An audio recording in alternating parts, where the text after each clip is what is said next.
Hey everybody, Asher here with another post commentary of the Final Fantasy 1 Spring Tournament Week 3 race. This time it's my race versus TrintonGL. I will tell you this race did not end up getting restreamed on Randomania or Speedgaming, mainly because Trenton was out of town, wasn't sure how his internet will work, so we decided it would be better just to race it instead of risking a bad production due to spotty Wi-Fi. Fortunately, things worked out, and Trenton was gracious enough to give me permission to use his game footage to make another video similar to what I did with FF1 last week.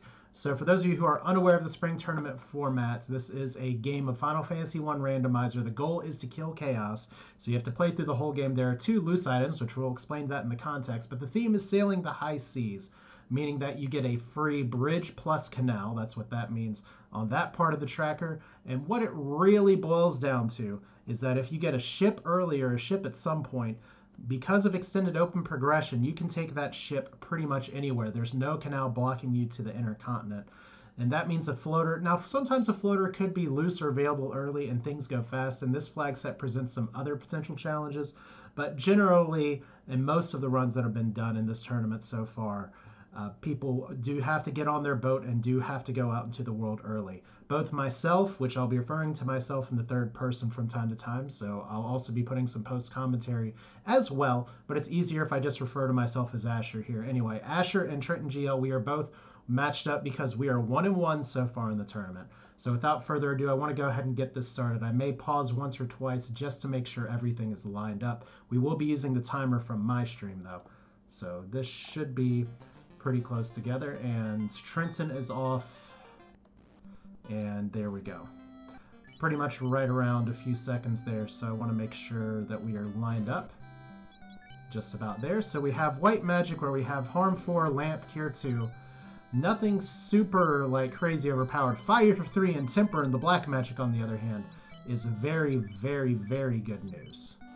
So what that is going to mean is that all these red mages that are brought here today going to be very happy because Temper is going to be able to support those fighters very well, and Fire 3 allows for some early clearing of a lot of monsters, especially if Marsh or Ice ends up being required, especially with Harm 4 and the white magic slots, so even Asher's white mage will have something to do. But the most important part of this entire thing might be that magic is not going to be so much of an issue, which is something I ran into with practice a lot. Fortunately as well, save items are cheap, so cabins will be, both players will be able to save outside of the Temple of Fiends, which is probably where they will first be going. Typically, the 2 key items that you get from saving Princess Sarah are the way you want to start out, although you don't necessarily have to do that. So Asher is saving outside of Temple of Fiends early, immediately making a play to the left-hand side. Trenton doing his usual play of trying to get a level or check the encounter table just outside of Carnaria. And he sees imps. And we'll see if those imps really amount to anything or not. As right now, Opal Shield in the treasure chest and some gold. That gold is good early. If nothing else, it allows some flexibility for being able to purchase things later, especially in this flag set where the towns are shuffled. So Provoca is not necessarily going to be Provoca. The only town that remains the same is Carnaria. The starting town is Trenton going for the bridge. Is he making an early Provoca play here? No, he's just going ahead and getting that cutscene out of the picture. So it looks like he's going to save, and very likely he's going to be going to face off Garland, which is where Asher's at right now. Garland's sporting a nice cyan cape, or deep blue cape, on Asher's side. That is from one of the fun percent flags. You can see the modern battlefield flag is on, sprite shuffle's on, names, alternate names are on. Those are all going to be different things. Unfortunately, creeps are unrunnable and hiding right behind Garland, so that is a problem that is easily solved by Fire 3, as this bat will not get out of the way. So Princess Sarah has been saved. Trenton finding some similar stuff there, as we have the key very early, as well as the TNT. So that opens up a lot of possibilities. The key is required to make it throughout the entire game, and Asher making the smart play, going straight for the treasure chests that are key locked right behind the king. Typically in the original game, this is where the TNT is kept. It lets you get out of the inner continent, but the canal is free, and because the canal and bridge are free, that is 2 key items that you start with. There are 4 key items so far found by Asher, and presumably soon Trenton as well. If you get 12 key items, you get an experience boost, and that experience boost is fairly important considering that leveling can be pretty slow early unless you start taking out some of your party members. So Asher going shopping, glances over the silver armor, but decides it's too expensive. But with the cheap camping gear, not going to be too much of a problem as Trenton takes on his more vanilla-looking Garland. And he's going to fall to Fire 3, and he's going to learn real fast who, in fact, is getting knocked down. So, we have Asher buying all kinds of gear, Trenton getting his key, as well as his TNT. Now, one thing that's really interesting about this is that the seed could be pushing our players west. There are key-locked places in Temple of Fiends, as well as Dwarf Cave, Northwest Castle, and Elfland Castle, and Marsh Cave. So that key not only gives players extra access to treasure early, it also opens the door for places where loose items can be, especially something like a loose canoe, loose ship, or loose floater that would block progression otherwise. Trenton also finding a fire sword, which is a really nice early find, especially with his double fighter comp. Typically with 2 fighters, it may start slower because you don't have the early magic, but if you can get weapons on them, they become far more stable, especially in the late game. So Asher here buying 30 cabins, and why would he buy 30 cabins for something like this? Which is to save in the middle and test that run, and there is a really long run on the first part of the encounter table. As we get to see Provoca, and Provoca is in fact Provoca. Is this even randomized? Well, we'll see from the spell shop. Cure 3 is available at level 2, as well as Harm 2 and Invis, but Cure 3 is the standout spell there. In terms of black magic, we have Fast and not much else. Slow and Locker, not really great here, but Fast is going to be very important for supporting the fighter. So it looks like some decent spells early, but both players are going to have to rely mainly on their melee abilities as well as Harm 4 and Fire 3. Fortunately, those spells can do a lot of work in Marsh Cave, and those spells can do very well in Ice Cave. So if progression is locked behind either of those, things should be fairly stable. I mean, should being the operative word. We do have pirates. The safe pirates flag is on, which means that we're not going to have pirates with thunder or blaze or anything. As long as you can get a turn order, it'll be pretty good to go. So as Asher is knocking out the pirates, getting to level 4, Trenton is a few steps behind. He's going up to Matoya first. Matoya is a decent check because Matoya can have gold or very important items. And let's see if Trenton has also figured out that there is a huge run at the beginning of the encounter table as well. Now, unfortunately for Asher, if you had a canoe, it would be possible to go east, or if there was a ship, it'd be possible to explore the world. But right now, the seed is pointing towards the west, as Trenton doesn't really find anything of value unless you like an iron gauntlet or a little bit of gold. But there was way more gold in the Temple of Fiends, as well as having the key lock treasures already. But Trenton will be happy to find Provoca being Provoca, because his 2 red mages can learn every single spell that is available. Well, they have a selection of up to 3 spells, but there are no limitations on what can be learned, and Fast is going to be a welcome sight with those 2 fighters. So Asher kind of doing a flip-flop of what Trenton did. This is going to be an additional check for the Matoya's Cave. And Asher probably will be similarly disappointed and reset out of this, as there we go. There is the reset or power cycle. Now, when I say reset or power cycle, the difference is that if there is a long run, like there is on this seed, on the power cycle, which is the equivalent of turning the game off and on, it resets what is available in the encounter table, which means that if you have one long run early in the overworld, you can pretty much run for most all of it, use the save item, power cycle, and then you can just keep on running and face almost no encounters in the overworld. So while those pirates are getting caught on fire on Trenton's side, Asher is raiding the dwarves here, and Bicky, which I forgot to note before, Bicky gives us the bottle. Leave it to a pirate to have the bottle. Who knows what wonders and treasures are inside. I guess we'll find out when we pop open the ferry at some point. No idea why a ferry would be over with the pirate, as we have the TNT turn-in as well, and unfortunately I missed it. However, I do know from having played this before that the ribbon comes from the TNT, so not the most exciting thing there. That would be why you didn't hear the fanfare. And I know I could say Merrick here, but dwarf, need to learn to spell. TNT, there we go. So I am having to type all this out and watch and play at the same time, as unfortunately it looks like something was trying to get covered up there. But there's the dwarves, Asher passing by the Hooray Dwarf, as Hat and Hat 2, Swords and Tank, Trenton being very literal with his naming scheme here as Asher's checking out the Northwest Castle. Now, as a post-commentary matter, I will tell you that I was wanting to check these chests, but one thing that I should have done here was to possibly check the trap tiles. With Fire 3 and Harm 4, it is a very good place to do a few quick mummy fights to get some additional levels, especially if the seed looks like I'm going to have to go to Marsh Cave. I mean, the better play might have been just to check Elfland first. And Elfland is Gaia, which is very fortunate that both players did the Provoca check, because there is the bottle. Asher checking to see what's available for the Red Wizard. Nothing there. What's available for the White Wizard later. Heal or Alit. Not very exciting. Wolves and Gerwolves on Trenton's side, and they're going to get burnt to a crisp in a hurry as Asher finds Chain Armor, which is equipable to 3 of his 4 party members, which is pretty nice. Trenton not using the long run, still trying to figure out what's left in the encounter table if there's a few quick encounter tables in succession here. So Asher getting armor for all of his party members, which is a great thing even 10 minutes in. So spells are aplenty, gear is aplenty. That tends to happen when you have the key available. We'll see what the bottle turns into though in just a moment. So Trenton checking the dwarves. There was not quite too much in the dwarves, but we saw the ribbon pop up again as the fairy in a bottle gives us a ruby. Now, is that not predictable or what? So the pirates, they carry a bottle. It has a fairy. The fairy leads them to treasure, and the treasure's hidden off on some other island in some distant land.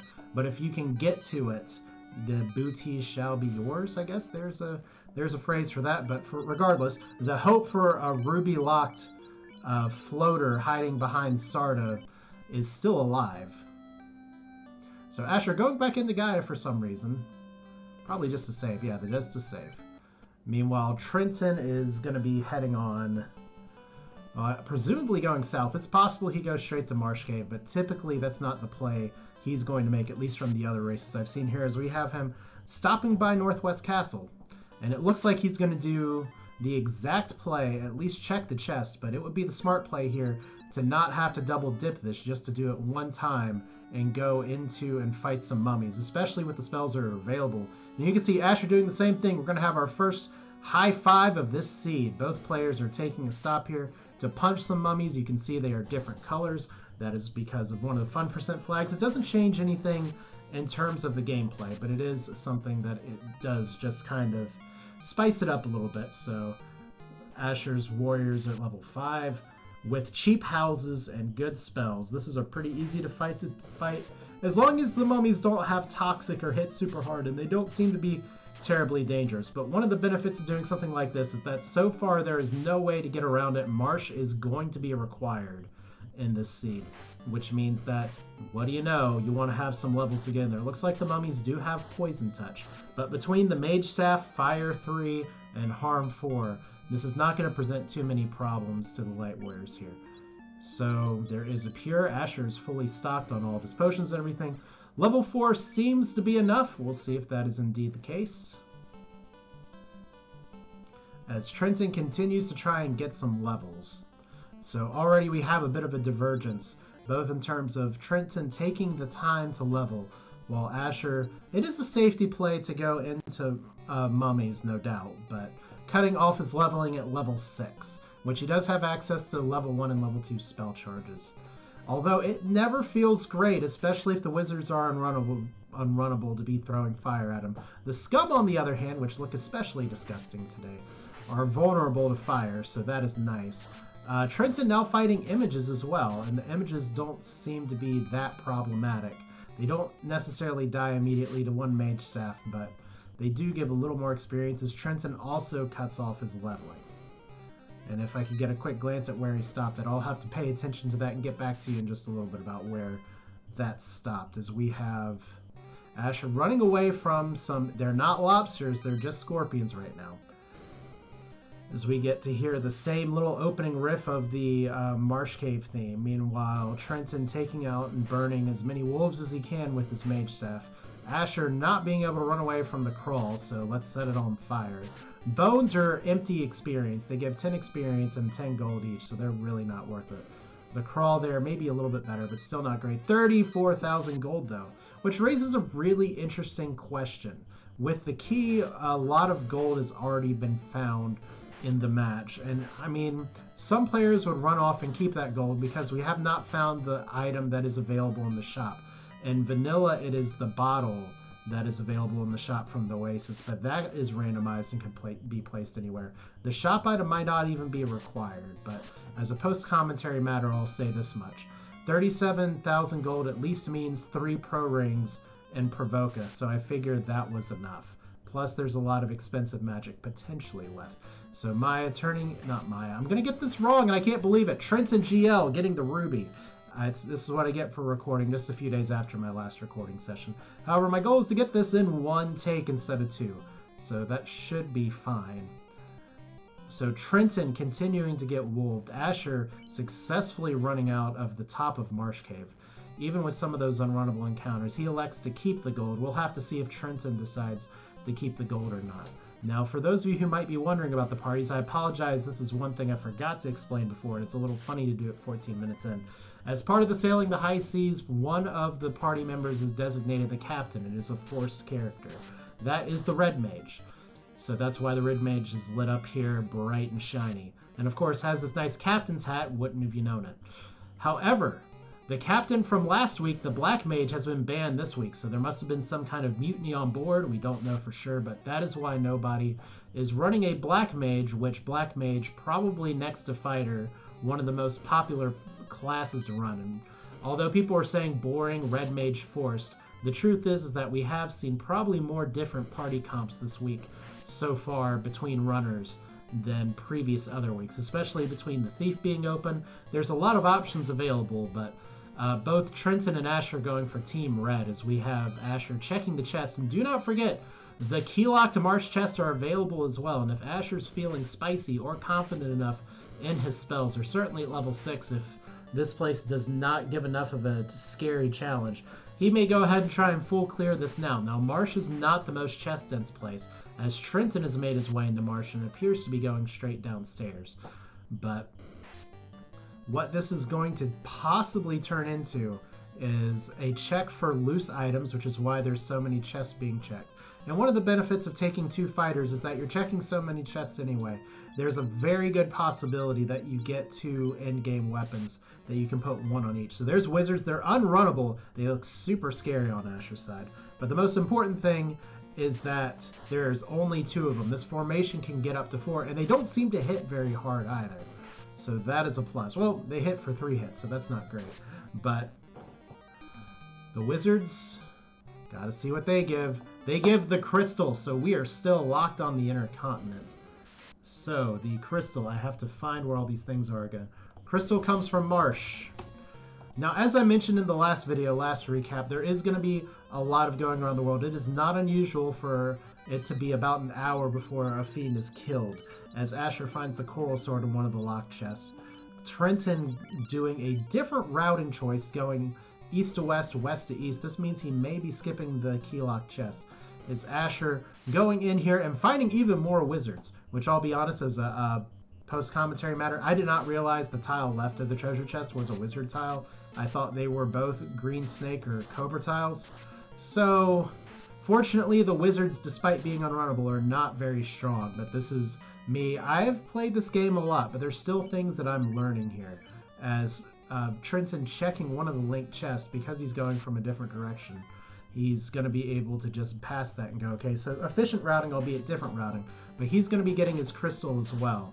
And this crystal really, for the runners, needs to turn into a ship or a canoe, because right now, unless this key lock chest has a loose ship or canoe, the players have nowhere else they can go except for maybe an adamant turn-in from the crystal. But regardless, both players stuck on kind of the same roller skates early. Not too much to it other than just you have to slog through. So we know from watching both players' screens that the crystal going up to Matoya's is going to turn into something. What? We do not know just yet.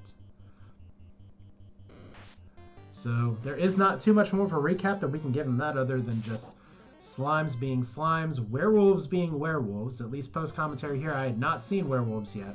So I did not trust these guys as far as I could throw them, so that's why I threw out one Fire 3. And there are a lot of players out there who are proponents of throwing out the one AoE spell if you're not sure of an encounter here, as Trenton gets, oh my gosh, Trenton gets on the Cobra tile and gets ambush bracked. Both of his fighters turn to stone immediately. And that Ice 2 as well. Is this going to be a wipe? He gets off the Mage Staff charge, and the Cobras do not go down. He only, Lit 2. Hat 2 is in trouble. Hat 2 at 12 health. He gets the Fire 3 off, and 1 Cobra, 2 Cobra. 3 Cobras down. Regular G.I. Joe action right there. All that for a falchion, though. So, totally not worth, and Trenton only has 1 soft. So, this sort of begs the question of what do? Do you reset out or do you keep going? He's level 8, so he does have definitely good enough levels to get through here. He does put equipment on swords, however, at least from my broadcasting eye view, it does not appear he actually equipped the armor on his person, which, to be honest, is kind of an Asher move. But regardless, Trenton may be settling into 2-man strats all of a sudden. You see he was revived swords, which means that that would presumably be his person, that if he gets a Masamune Vorpal, something like that, that's who he's going to hand it off to. Versus Tank, who's just going to wear armor and hopefully have enough HP to survive a nuke at some point. So I would not be surprised at all if Trenton pulls out the 2-man strats. He did that in week 2 in his match versus Tarnin. And his 2-man strats can be very effective, especially if you can establish it early. Now, what that means is that he's going to be taking a lot more fights than Asher is early. But if he can get the higher levels, then those higher levels on his fighter, on his key people, will allow him to get through some of the content faster. Whereas Asher, if he sticks with 4 party members or even moves down to 3, will maybe need to take some more time just because there's not as many levels here. So Asher, making his way towards the crystal, actually takes a quick left to go into the Temple of Fiends. This is not a bad move, especially with an early run. Now, with an early run like this, some of these fast first floor checks can be good and could potentially pay off, even if Warp isn't available. Worst case scenario, you just reset out. And Asher doesn't seem to want 5,000 gold. So he walked out of Marsh with all that gold already. Maybe doesn't necessarily need it. So Trenton, can he make it out of Marsh? Always the tough question here. Marsh without Warp or Exit, as we have a pack with 4 monsters here. He is respecting this and throwing out a Fire 3, which is the smart move.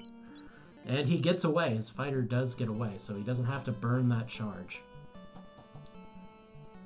So we'll have to see what the crystal turns into. At this point, it's the adamant or it's world movement. We'll see what kind of world movement. It is the canoe. So the canoe, look at what I put up here. I actually had canoe up here the first time. That was one of the errors I made in the Ikbid Maya race. This tracker did not have a space for a canoe. Now we have it.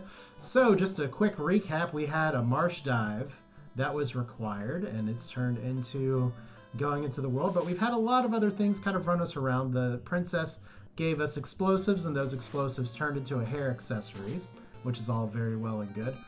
The bottle did not come from the bottle. The bottle came from the pirates, so I need to fix that.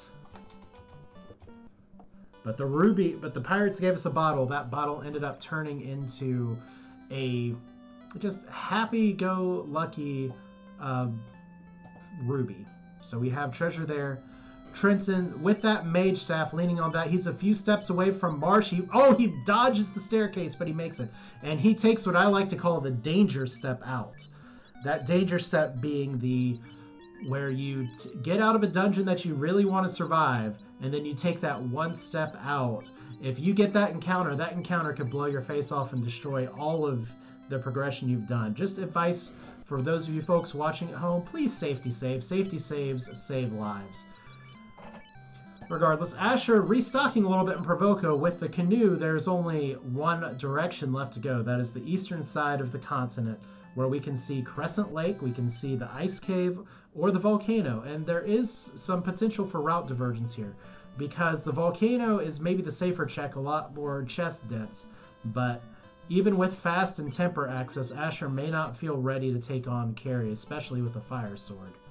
Trenton checking the top floor. We'll see if he ends up keeping the 37 grand here, as Asher has definitely figured out the overworld encounter table. and is just making his way through. Of course, it's probably going to run into an account. No, just continues to keep going. So, Trenton sticking with the 2-man. One of the nice things about keeping that stone fighter up is all you got to do is throw a soft potion at it. So you can kind of bring him up on demand. Level 5 magic, we have exit.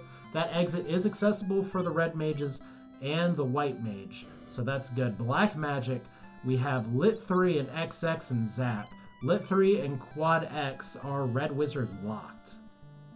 As Asher taking a moment to pause, I will tell you that I do have one cheat sheet up when I'm playing this game still, because I'm trying to figure out what do red mages learn, what do red wizards learn.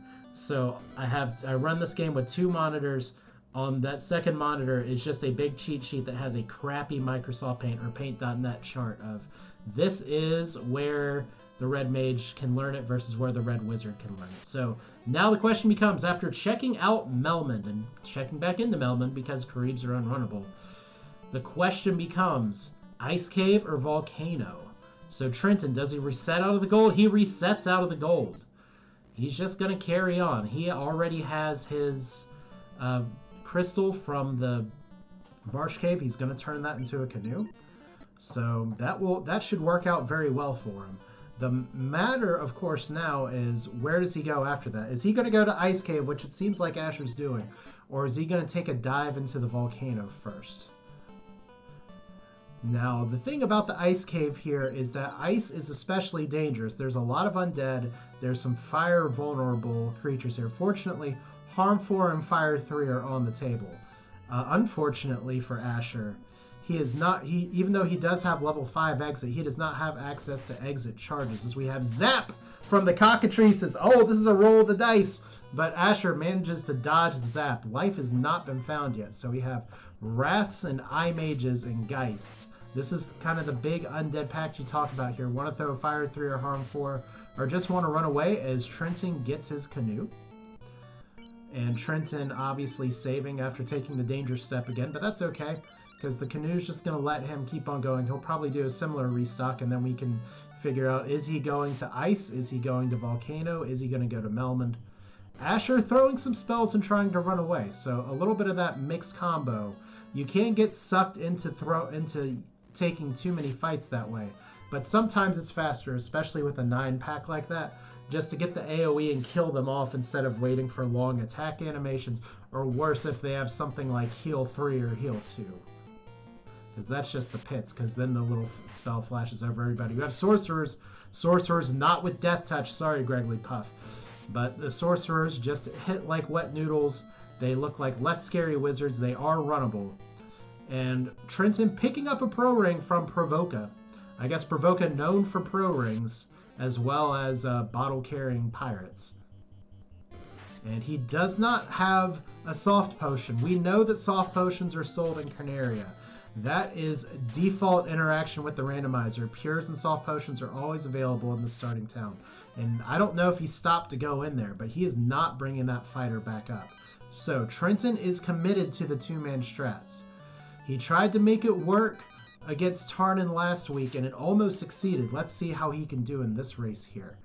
So Asher sticking with 4 party members right now. Does not have warp, can't do the warp trick, does not have exit available, cannot do the exit.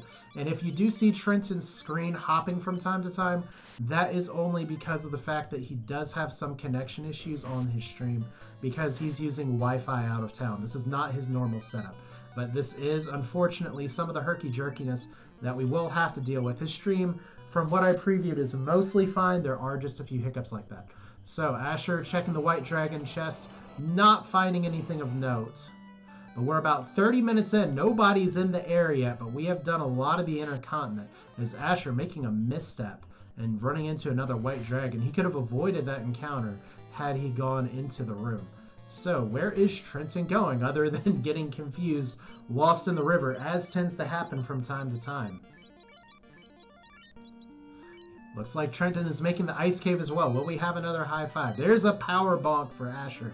And the loose loot. First loose item of the game. So one loose item has been found, which is very important. There are 2, very rarely 1, very rarely 3. Ice Shield as well is very good. And then we have a pack of Frost Wolves that ambush. And Exfer and Frost. Oh, Exfer and Frost is such a bad combo. Exfer destroying any elemental resist that might be available. And Asher just resets out. That is a bad, bad, bad pack. As we have Trenton suddenly catching all the way up with where Asher went to just because of that one wipe. So we'll see if the two-man strats just work and hold on. We have got a race again as we have Zap coming out and Asher resetting out of the Zap. Looks like it took out his white mage. So Trenton, cannot actually talk here all of a sudden. Asher bypassing Trenton at the last second. Once again, Trenton is going to be taking more fights. And I'll tell you, sometimes it's super scary to take fights in Ice Cave, but Ice Cave has got some experience if you're willing to take the risk. But Zap dodging for both of the Light Warriors on Trenton's side as Asher just having to try and get through here again. Poison rolling out everywhere. We have found one key item in Ice. If Trenton cuts out the bottom chest there, then he's going to be missing out and have to come back later. But without any, there goes a fighter. He resets out. So Zap Cockatrices are the first boss of this run. But I do not expect Trenton to possibly skip the bottom chest down here, if only because there is a loose item available, and it is a pain in the neck to come back to Ice and do it again. Even if you're a lot stronger and the enemies aren't so threatening, it is such a long run. It's much better to do it now if you can do it. So both players struggling in Ice, which is to be expected. Asher with the potentially more costly wipe because it came deeper in the dungeon. Plus, let's not forget that Frost Wolves are a random encounter that can appear on that floor. And we have not necessarily seen that yet.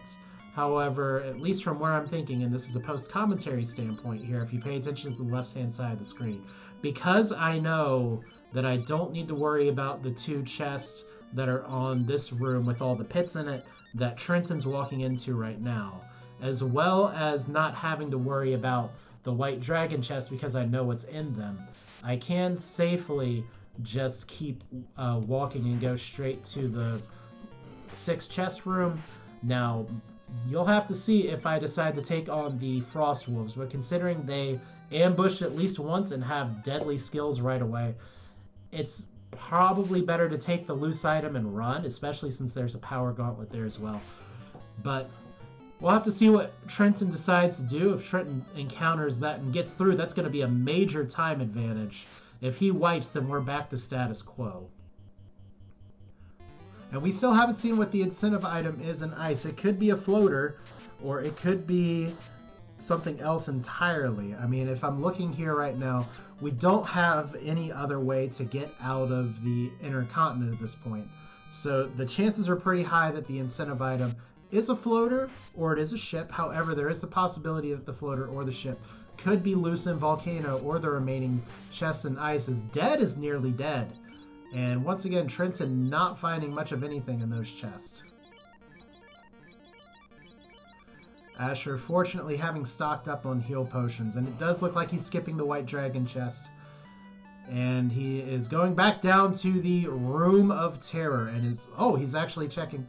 There's the loose loot again, but if you walk along the bottom floor, not only do you miss, or the bottom wall of an interior room, not only do you skip encounters, but you also can check those bottom chests. So 5 of the 6 chests in that room have been checked. Asher rearranging his equipment, putting the pro ring on his ribbon user, and he runs away from the Frost Wolves, not wanting to face them again. Now just have to make it off this floor. So there's a white dragon, no Frost Wolves. As Trenton, who once again has been taking more fights to get more experience on his 2 Light Warriors, and his levels are really good. There's the silver armor, certainly better than the chain armor. So, and that is something that can be passed to the red mages later. Fortunately for Trenton, those white dragons are not only really good experience, they die pretty quickly to the mage staff.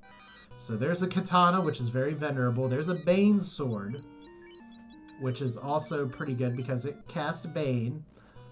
And then we have the eye fights. So this is a place that the players could potentially try and grind to get a little experience.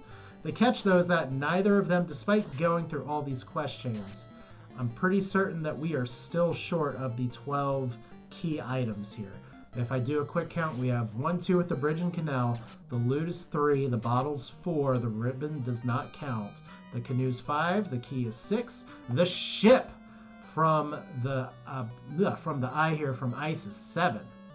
So we have an ice ship. So between the crystal ruby and TNT, we are still short on key items. Fun fact about the ship, for those of you that don't know, and I have seen some runners kind of muck this up a little bit. If you go get the ship in ice, that goes in the Provoca port on the interior sea. So you want to go north out of the ice cave and go back to Provoca. So, Trenton about to fight the second boss of the ice cave. First boss being the cockatrices, as he gets his power bonk as well. Elects to put the power bonk and the ice shield on his same fighter. Actually does not equip the power bonk. So, wolves get the ambush. Wolves get frost off, X-Fur as well. And Trenton is just fire 3. He gets the fire 3 off. Oh, this is such a big time gain. Trenton getting through the frost wolves. They cooperated with the X-Fur. His higher levels also helping survive the frost. And he just gets on through. Wasn't necessarily worth the price of admission, so Asher didn't lose anything by skipping, but he did wipe the first time, so what it boils down to is that Trenton is still going to get out of here, but he doesn't have to worry about wiping unless maybe he runs into a frost wolf pack again, which is possible because we did not get to see the entire step encounter that Asher done here from earlier. So Asher, where is he going to go? He's not going towards the volcano. He's going towards Provoca. We are, in fact, sailing the high seas, which is probably a good move. We still have Crescent Lake out there with its key item somewhere. It could be floater lock, but it might not be. More importantly, we have the ruby, and I hear there's a titan guarding some treasure that is very, very hungry, and an old man that just wants to be left alone that will maybe give you a big gift just to get you out of his hair. So Asher back to Provoca, the good old Provoca triple dive. And with Cure 3 available, Asher might be coming back here because that is Cure 3 at level 2 is night learnable. As Trenton, does he run into any more Frost Wolves? No. He escapes the Frost Wolf encounter just fine. So there's silver armor. Could go either on his fighter or his knight, depending on what he decides to do. He has the silver bracelet equipped to the knight right now. So that's going to be a good place for some silver armor, and that silver bracelet is going to be a happy accessory for our hat and feather friend. So at 35 minutes and 40 seconds, Asher is on a boat. Trenton, not very far behind right now, even though he did gain some time. He is taking more time taking fights, but that is time you take now to bank later based on those levels. And if you look at his HP count, Trenton's levels are far higher. It does remain to be seen. Does he decide to take this eye fight a few times? I guess we'll know soon enough as there's a quick pause in the action here. He takes out one eye. Trenton has his ship as well, and he's just bailing. Probably the smart move. He's got to really worry about his resources here right now. As we get to Melman, and Melman today is on-rack, which means we are going to have an exceptionally ugly sea shrine when we get there, but hold the phone because the shop had the cube and Asher had the gold for it right away. So there is one other loose item gone. This may be enough to have 12 key items, or if not 12, then definitely getting Sarda's key item, because it's not going to be the ribbon. We already found the ribbon from turning in the TNT. So we have pretty much a good pace here as Asher enters into the Titan's Tunnel, goes out, I guess, to power cycle. At this point is Trenton. Can he make it out of the ice cave alive? Looks like it so far. He may have to dodge some zapped cockatrices if he's on the same encounter table as Asher, but no, it does not appear to be the case. He got his hero run at the end instead of the beginning. So Trenton out more efficiently through the ice cave, except of course more fights, but he does get more experience, and there's something to be said about experience, as we saw in Asher's match last week. As we get a herb, all the fetch quests keep on coming. So Sarda with the herb, but from my match last week where Ikbin Maya got some levels, whereas I kept running my head into the Temple of Fiends Revisited, and eventually in this game, unless it's Chaos Rush with a few exceptions, you can out-level pretty much most of your problems if you have the time here, or if you have the time or the place. So Trenton with his two-man strategy could definitely be on the route of doing that. As Trenton, we have a route divergence right here. He is not going for his boat. He is going for the volcano. Now, whether this is a chest check or a fiend check, we will know soon enough. But this is a bold move, Cotton. At least, if nothing else, we will get to see what's in here. And I don't think Trenton's actually been to Melman, so he doesn't have level 5 exit, which could be very beneficial if there are two things. First off, if fire's a bust and he's just going for an Agama grind and it doesn't work, as we have double pro rings. It is the pro ring armory today. And those pro rings are 10,000 gold a pop. That is not insignificant. Meanwhile, Asher turning into his fetch quest that has its own fetch quest. We're going to have an herb turn in before long. Meanwhile, Trenton fighting the Grey Worms and continuing to raid the armory. Is Asher doing a play that's becoming a little more popular in this tournament. He is checking the first floor, and this has got to be just a first floor check of Earth. Especially with that long run in the beginning, not a single encounter. Resets out of the house, as there's a trance party with the iguanas on Trenton's floor. Which, of course, he's just got to be able to survive and advance here. Pure Potion and Silver Shield are not good enough. Meanwhile, we have an empty treasure chest, 1,098, an opal. So lots of good things available. Pede's very good for experience. Asher finding nothing worthwhile. I mean, he could have possibly kept the gold, but from the looks of it, since he's got the shop item, that's probably enough. So this has to be a herb turn-in on Asher's side. Meanwhile, Trenton making kind of long work and actually resets out of the Pede fight. Those Pedes were just a little too beefy. So he's going to be returning back to the armory, presumably for those pro rings. Nope. No, he is just skipping the armory, skipping those northwest chests. Each player's found one loose item. We don't know if the other loose item is in Volcano or not. So we're going down all of the fire floors here. There are no encounters on this lava, so that's why you'll see the players trying to take the lava tiles as much as possible here. So I guess the question becomes, what does the herb turn into? Will we get something that opens up a fiend dungeon? Will we get some movement? It's an adamant. It's none of those. The chain continues. Fortunately, Asher having a boat, you'd kind of prefer for it to be on the inner sea at this point. But you do what you can just to make it through. So as we continue to go on the outer continent, we'll keep a focus on Trenton and what he's raiding from the volcano. If nothing else, this has got to be a full clear, as we have Poison Touch on the R Hydras, using the Mage Staff against an enemy that's resistant to fire. Swinging a Flame Sword doesn't matter. I'm a fool for even bringing that up. That dude is paper. So Asher running to some shark-infested waters, forgets that there's a river a little bit north of that river, but one nice thing to do is instead of going all the way to the dock, just park your ship and access it with a canoe. You can do that just like you can in Castle Ordeals. And there's a floater! The floater from the Adamant. That is how you do a fetch quest. So, Dwarf Ada. We'll do it like that. So, Asher is going to be in the air, while Trenton is going to be trying to take a fiend on earlier. Who does that give the lead to? I'll let you decide. Typically, the first player that's in the air is going to end up getting more world exploration and more world knowledge, and that could be a pretty big leg up considering the rest of where the run may go. But on the other hand, Trenton is getting valuable levels, valuable gear, and possibly going to be up one fiend kill. If he chooses not to double dip, and considering he doesn't have exit, and considering he does have fast and temper, I would imagine Trenton, since he's diving down this deep, he's not just doing an armory check, he might be going all the way. He may punch some Agamas first. Now, looking at these key items here, these are not differentiated by player. This is just the location for these items right here where I'm scrolling the mouse pointer to, as at 42 minutes and 14 seconds, Asher is in the air. First check is to Gaia because that was a ruby-locked floater, and Gaia is a crescent lake. We don't see the lake, it's just in theory. But still, the confused old men have decided to walk up into the mountains and stay to themselves. In the armor shop, we have nothing of value. In the weapons shop, there's not going to be too many weapons that are for sale that are very important, but to sell is the katana Asher selling the silver axe as well. You may have seen some high price points on the Thor hammer and some such, but that casts lit too. You want to keep that. So, and Viz 2, level 6, learnable by red wizards.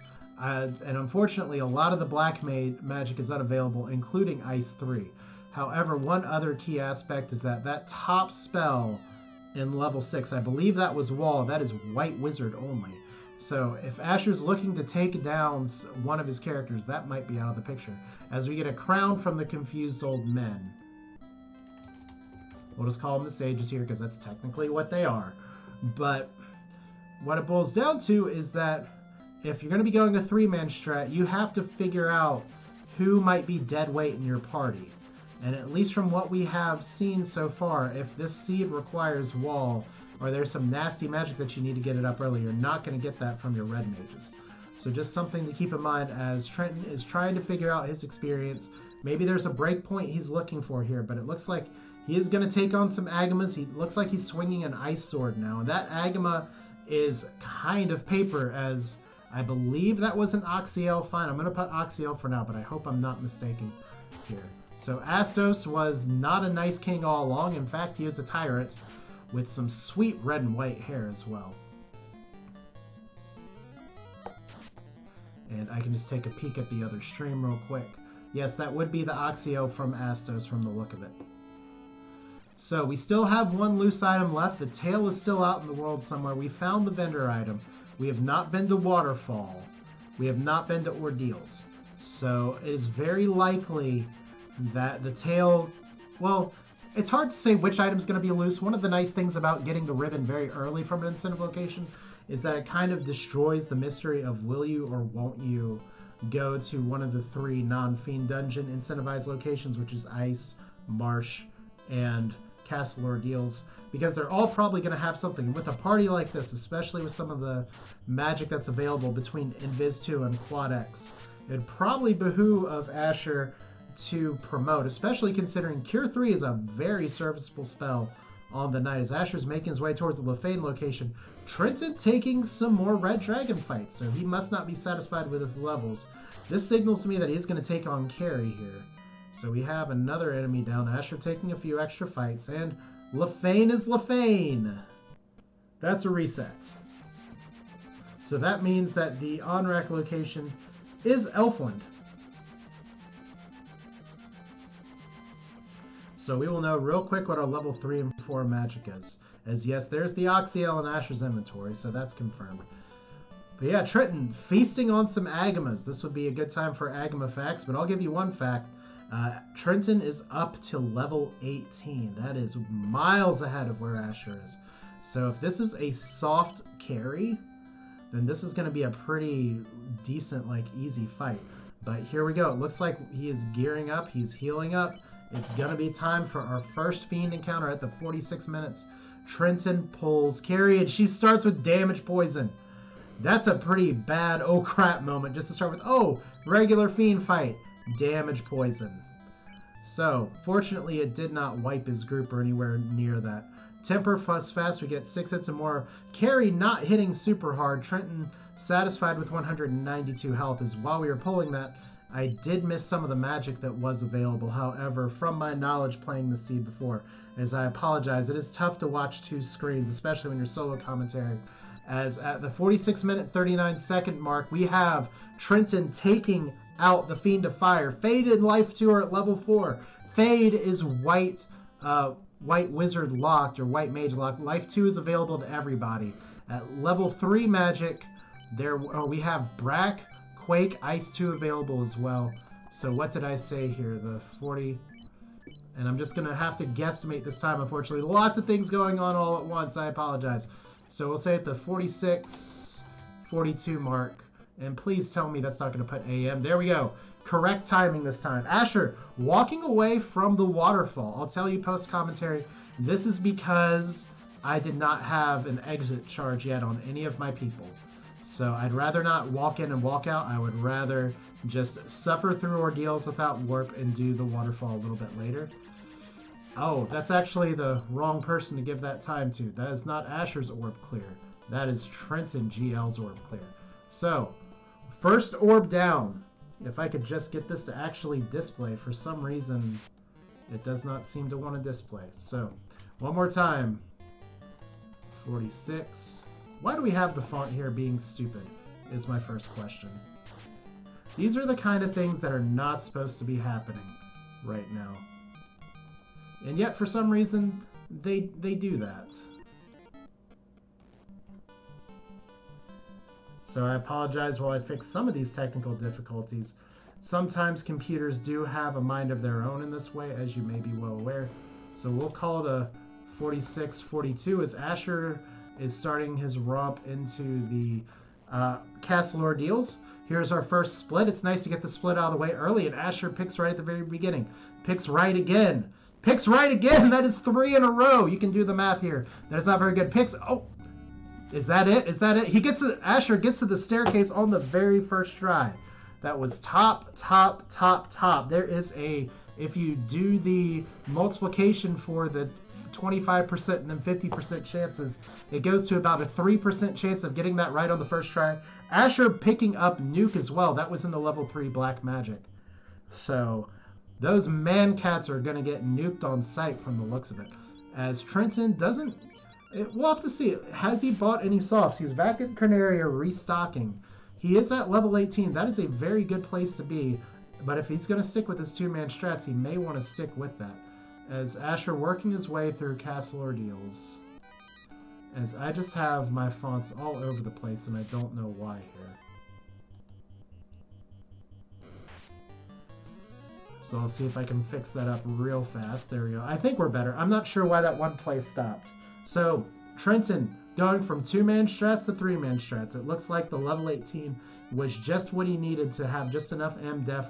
Because don't forget, the fighter does have pretty good MDef growth too, as we have a slab from Ordeals. We do not know what that's going to turn into, but we do know that the slab, we know where to translate it, and we know exactly where to turn it in. Lefane is this even randomized?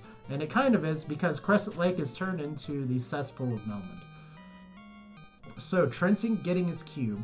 He is in the air a bit later, but his levels are a lot better. So, he's going to go and finish this quest chain and get the floater.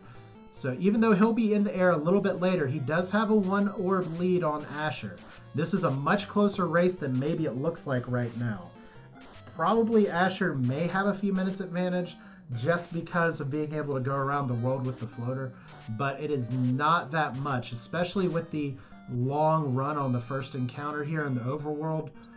Trenton is able to route through the world pretty efficiently here.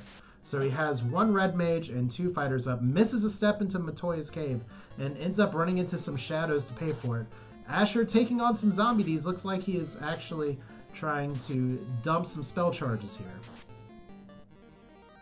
So at the 51-minute mark, we do have a late floater, and Trenton right now is on the quest chain that will get us the floater. It started with, I believe, if we go from the ice cave, and takes us all the way around. If I gotta just get this one more time, if I just look over here. The ship gets us, well, the ship from the ice cave is required to get everything else, but the ruby was hiding the floater the whole time.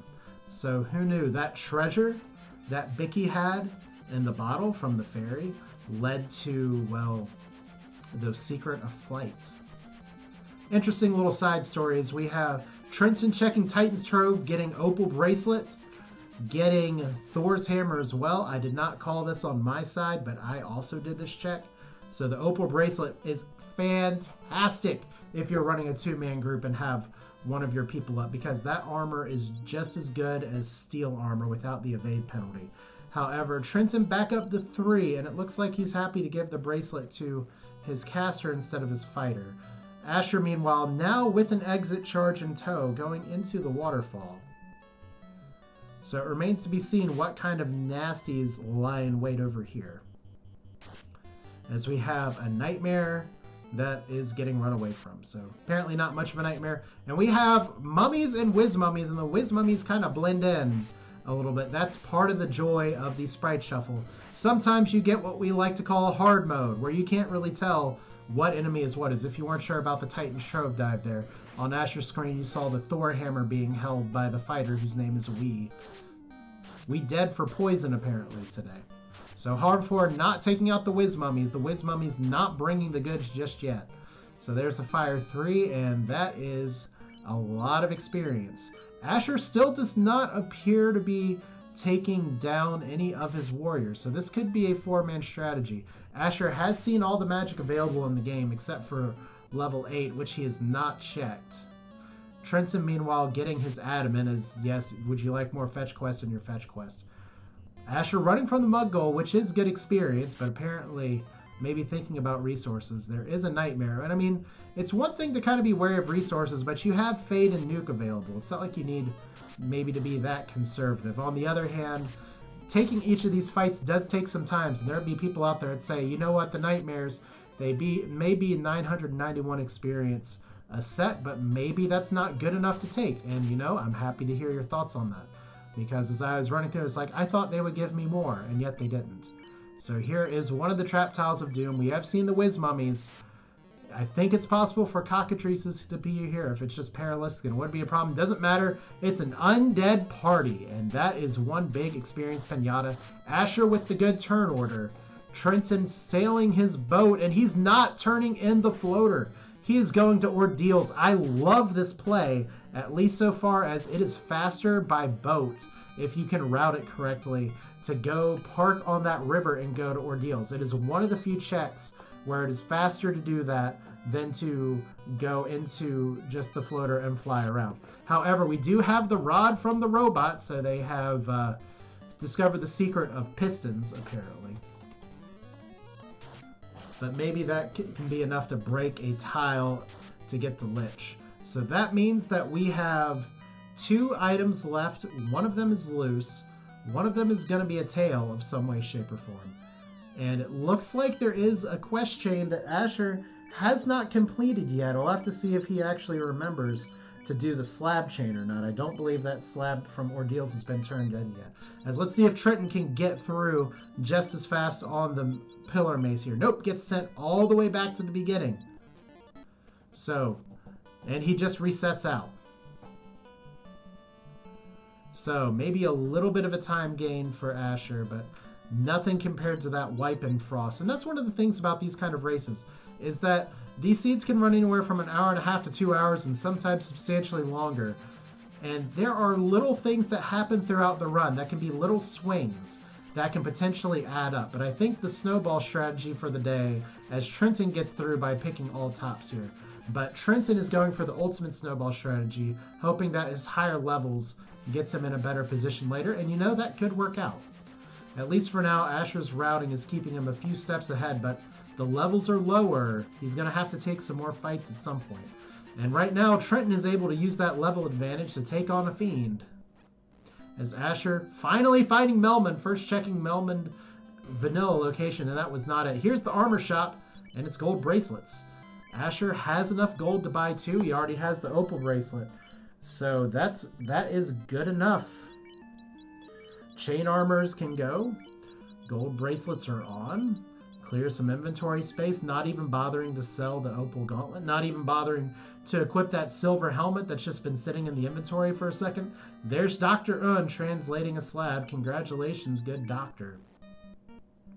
As we have Asher really wanting to hold on to his charges. So, what we have here, the slab turn in, this raises an interesting predicament, because if it's the chime, Asher can go.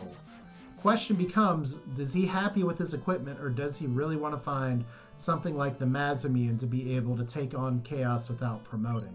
However, if it's the tail, then we have a loose chime, and we have a whole bunch of chests left to check. So we'll see. Asher with the slab translated is not going to get Lupa. Meanwhile, Trenton getting away from some very annoying red gargoyles. Always wonder why they can be so annoying and hit so many times. So we have the tail from Lefane. Trenton getting his slab, so he'll be able to start that chain to get to the tail, unless he identifies or finds a loose chime somewhere and then decides, you know what, I don't need to do this. Asher not even bothering to check the level 8 white magic.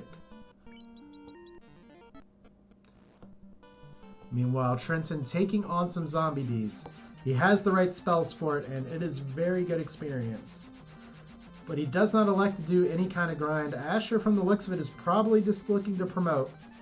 One nice thing about Asher not promoting yet is that he is not level 15, so he'll be able to get the maximum number of spell charges on his knight. Trenton being level 18 is not going to... Oh, there's the dragon armor, by the way.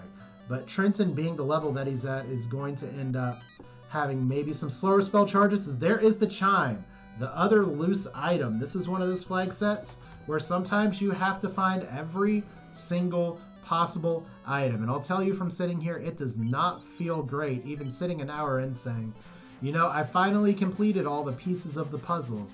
Is this going to be good enough to end up getting a win? And in a head-to-head matchup here, that's really what it's going to turn out to. And I actually did mistype that. We have a loose chime, and we have a tail that is from Lefane. So that would be the slab chain. And there we go. Wizard staff as well. Asher resets out of it. Asher accidentally lands his boat, nullifying some of the time save of saving in the air with the airship. As we have Trenton, let's pay attention to this level 3 magic. Cure 4, Harm 3, all available. That is night learnable because it's in the first slot. And the fourth slot for those magic is also red wizard learnable. I think it's night learnable as well. Level 4 white magic, life 2 and fade. However, Trenton does not have any white mages, so nobody is going to be able to learn that fade. But nuke is an objectively better spell, so that's fine. Asher going for the clash change. We're an hour in, and I think maybe the tale of this seed so far is that our best weapon to date is the defense sword. And to be honest, with tempers, a defense sword is good enough. I think there was a race, I forget exactly whose race, but the chat was kind of having a riot, making a good point. What's the best weapon in the game? It's the temper spell, because it can turn anything with enough cast. If you're unfamiliar with the vanilla game, temper was a spell that was broken, as in bugged, as in it did not work. That bug has been fixed in Final Fantasy 1 Randomizer, and now the power gauntlet as well as the spell temper correctly increase your attack, and it continues to stack. So even though that defense sword, it hits well, it hits about as good as the sun sword, it can do a lot more work, as Asher is in go mode now, and apparently he's just flying around the world. For someone who had gotten really good at routing places, seems to have just flown back to... I'm going to assume this is to get Cure 4 from Elfland, but man, that's a kind of useless time waste. Could have just gone west from Bahamut to get Cure 4, but... And now we're into a race like this. I mean, things start to creep up into your head. You forget things. You want to just do things now.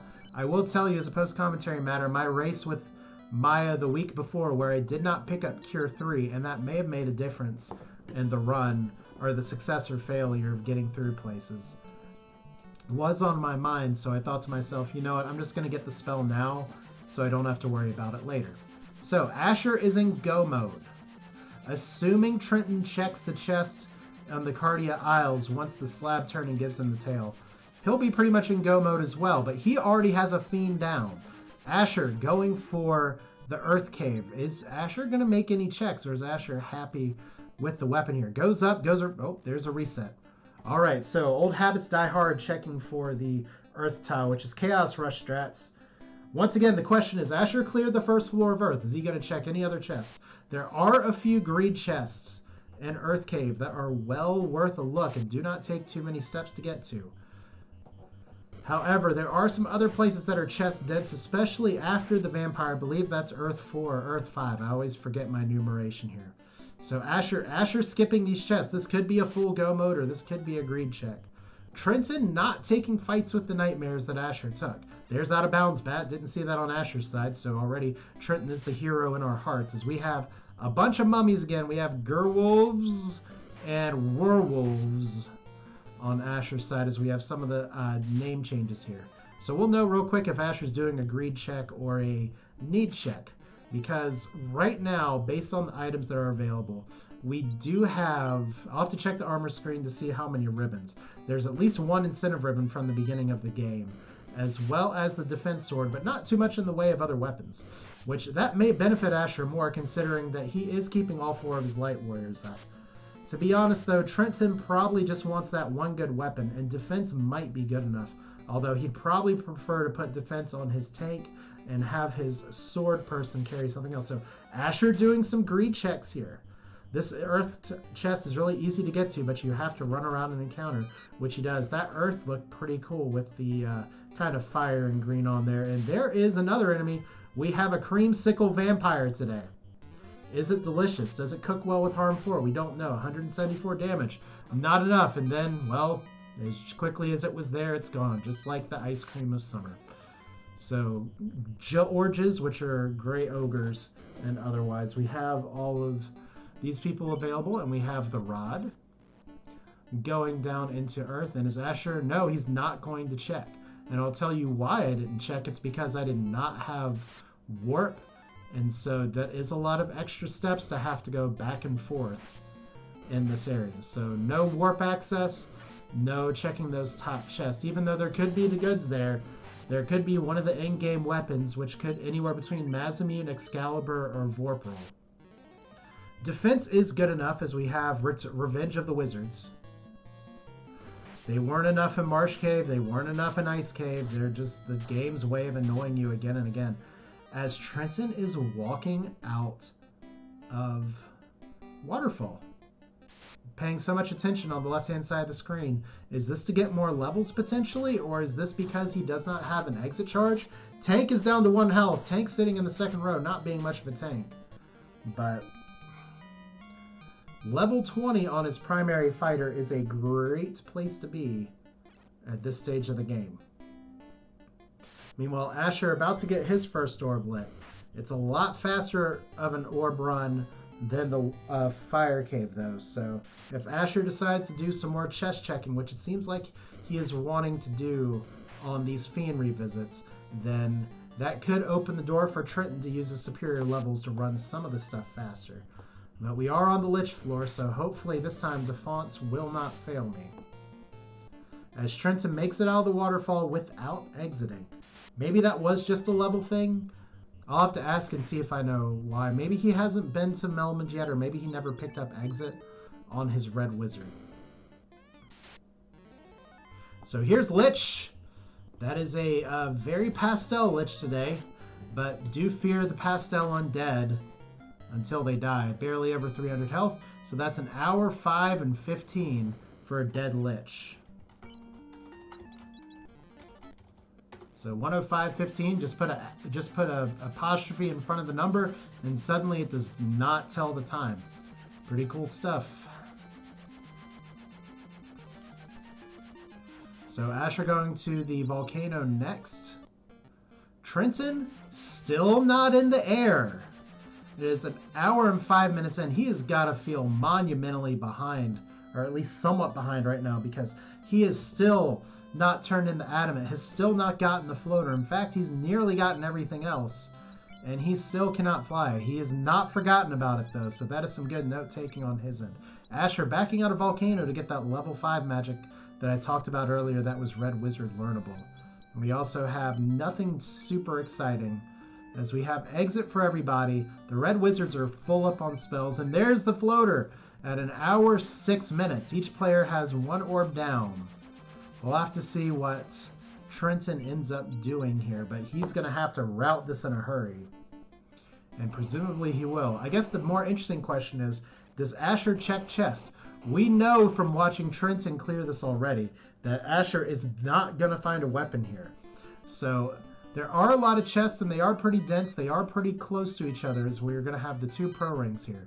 But not the weapon that Asher is very likely looking for, or maybe another ribbon. Another ribbon would also be a welcome sight. But for every chest Asher's checking now, that's going to creak open the door just a little bit more for Trenton to get back in the game. Which is all very, very interesting. There is always going to be a little bit of intrigue for something like this. As I apologize, I did have to check something that came through on my phone just a moment. But we have, at an hour 7:19, we have a turn-in for the, for the floater here. So finally we have Trenton in the air. Asher checking the free chest here. It's free because there's no encounters along that bottom wall. But not too much else. And if you notice that Asher does not have the screen flash that Trenton has on that screen, there is a flag to turn off the screen flash there. There is still lava damage that's happening, which is from that lovely sound that you're hearing in the background. So we have some pretty substantial damage that is going on between 4 party members, but the healing magic to deal with it. Trenton getting his gold bracelets, at least one. So is he going to stick with the 3-person strategy the rest of the way? It seems like he wants to pump some levels on that night and is content with going with just 1 caster. That might be the way to go with Fast and Temper. But definitely a tale of 2 strategies here. As Trenton once again is pretty close to making his way through. Damage poison from the Wizogre. Oh boy. Now it's not necessarily on the Medusa script because we saw damage poison from Carrie. But that is a nice surprise, guys. I don't think we saw that on Trenton's screen. But we have Trenton going through the confused old men. They will give him the crown, and the crown is going to turn into something that he ends up needing. As unfortunately, I put Rod for Rod again. That is, in fact, the robot. I swear I typed robot. But Astos ends up giving us the Oxia, which gives us access, but Asher's going to be a little disappointed to not find any weapons here. But it looks like he's not doing the full clear. So it's not maybe as much of a time disaster as was originally predicted. As I have to fix the cropping on this timer very briefly. I apologize for this too. I thought I had this fixed, and then apparently... It's really funny because when I was setting up for this stream before, as Asher appears to be taking some Agama fights. When I set up this stream, I actually opened up OBS and saw that my entire formatting had been destroyed. And I'm not sure why it happened, but it took some extra time to fix it, so we do have a few little quarrels like that. As Trenton finds Lefane and does not have to double dip it because he already has the slab. So good routing on his end. The experience of Trenton shining through, only making these checks when he has to. As I said before, this run can take up to 2 hours plus, but those 10 seconds, 20 seconds, 30 seconds, they add up over the course of an entire run. So Trenton not electing to save, not fearing any of the Peninsula Power style enemies as he goes through, or he knows his encounter table. Asher, meanwhile, going down to carry after running into a red giant that's not really red, but it just is technically an R giant, so maybe that doesn't matter. Trenton, however, has already checked ordeals. He's already checked waterfall.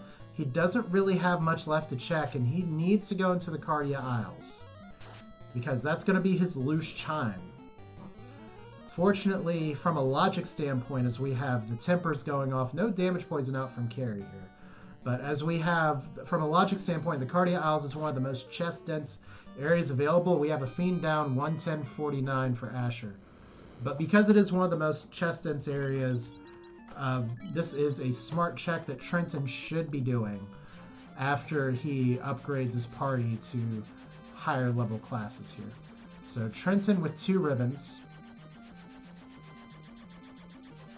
And moving around all of his gear. He has 1 gold bracelet available. Kind of making some choices because he does have silver armor. He does have a gold bracelet available. That silver armor is wearable by the Red Wizard. Meanwhile, Asher now suddenly with an orb lead. It's really interesting just to look and say, well, you know what? Asher got in the air faster. And here we go. So first floor of Mirage. Asher still doing some greed checks. He does have a long run here, but maybe this is not the smartest check in the world because that run probably... No, it did not get him through.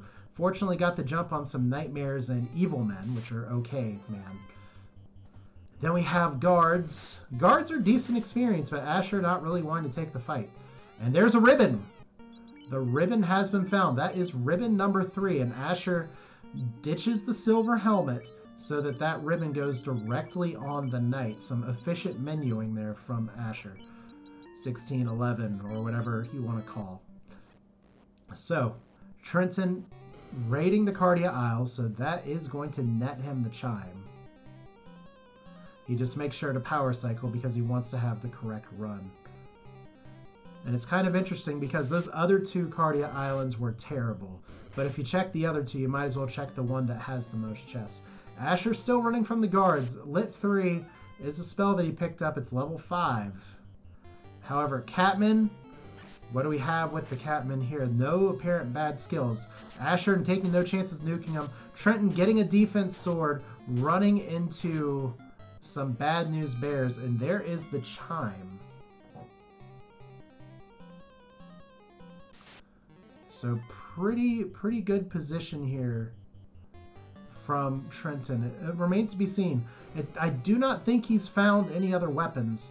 So there's a lot of gold in the greater than less than room. One of the more chest efficient and easy to check places in this game as well. But Trenton is now in go mode. Asher finds the Vorpal. That is one of the in-game swords that is on the menu. Is Asher satisfied with the Vorpal, or does he want to go all the way for Massa? One of the things is that if he's satisfied with the Vorpal, that means he's going to go mode through this whole Mirage Tower, Sky Castle, and that's a lot of experience that Asher will be leaving on the table, as we have Astos giving the Oxio, so that's required progression. Asher only at level 17. He's level 17 with 4 party members, but that extra swing with the Vorpal comes at level 22. But Asher's putting it on his knight. Let's see what ends up happening here. Oh, interesting. Trenton brings up his 4th Light Warrior. So Trenton must be happy with the levels that he has at this point. And it looks like with him being in go mode, an hour 14 in. Oh, the zap coming out from the cockatrice. This is one of the other places in the world where it can go to. Asher with 3 ribbons, not getting zapped through a ribbon this week at this point. But the Trance party comes out. Trance can break through that ribbon. But, oh man. Asher losing a red wizard. There is life too. Meanwhile, Trenton going through the Earth Cave. So we may have... This has been a lot of a run of Trenton kind of following in the footsteps of Asher from dungeon to dungeon. But if you notice, every little step he takes a little bit faster than Asher. So it's going to be really interesting to see if Trenton is able to make up the time just on the superior levels of 2 of his Light Warriors. And Asher doesn't look like he's interested in reviving that Red Mage. Which I'll tell you from a post-commentary standpoint is we have unrunnable Chimera here. And we have arachnids that are annoying on Trenton's side. My goal here is to get some extra experience on my Light Warriors because I know I need to get level 22. So I took the gift the game gave me and let my Red Mage stay dead. So not fighting the blue dragon that decides, you know what, it's a good day for punching. And here we go. Here is Asher going through go mode. Not checking the chest on Sky 1. Running into an eye on Sky 2. Now that is a welcome sight, however. He doesn't have any of the caster items that are on his dead Red Mage onto his living one here. And that eye had a lot of health before. It still has a lot of health now. Asher not able to break through even with the blue pool noodle. So using a few heals here. There are Cure 3 and Cure 4 charges. And that's another one of those things. If you spend a lot of time menuing, dropping those heal potions, when you could just be casting a heal, that's time lost. As Asher goes and does another greed chest check. I'm not sure what else he could be looking for. I will tell you, I hesitated for just a second. I really wanted to take some fights on that floor. Those 2 floors are 2 of the best experience rooms in the game. But airs are also good experience. So Asher taking the fight because he knows he needs levels. Possibly even needs levels before the Bridge of Destiny and a potential encounter with Warmech.